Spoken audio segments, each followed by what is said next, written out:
দর্শক তাকে বলতে পারে মাঝখানে খাওয়া যাবে।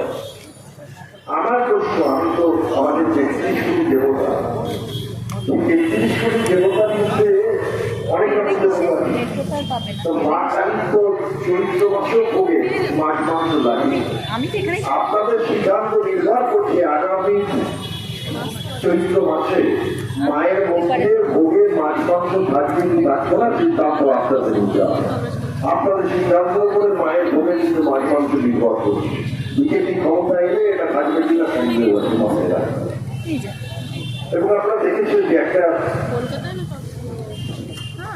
কালকে থেকে শুরু দেখছি আমরা, এখন জানলাম ৩৩ কোটি দেবতা, এখন দেখছি ৩৩ কোটি একজন হয়ে গেছে। ৩৩ কোটি একজন দেবতা কেন বলছি আমি পরে বলছি।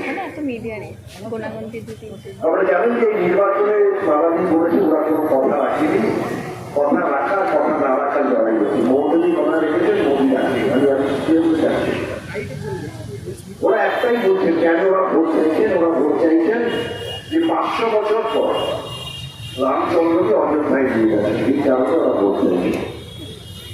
তারপরে জানেন যে অযোধ্যার মন্দির একটা অসম্পূর্ণ মন্দির, এবং এটা আমাদের কথা নয়, ভারতবর্ষে যারা হিন্দু ধর্মের সব থেকে বড় মন্দির সেই শঙ্করাচার্য বলছেন, তারা কি জানি এই মন্দিরের উদ্বোধন অনুষ্ঠান কেন জানেন? তারা বলছেন একটা অসম্পূর্ণ মন্দির করতে মানুষের জন্য তুলে দেওয়া যায় না, কেন তুলে দেওয়া যায় না?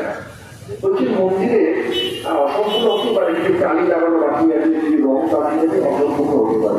আমরা বাড়িতেও ঢুকে যাই, অনেক সময় বাড়িতে আমরা নতুন বাড়িতে যাই, রংটা পরে করাই হতে পারে, কিন্তু মন্দিরের কোন জায়গাটা হয়?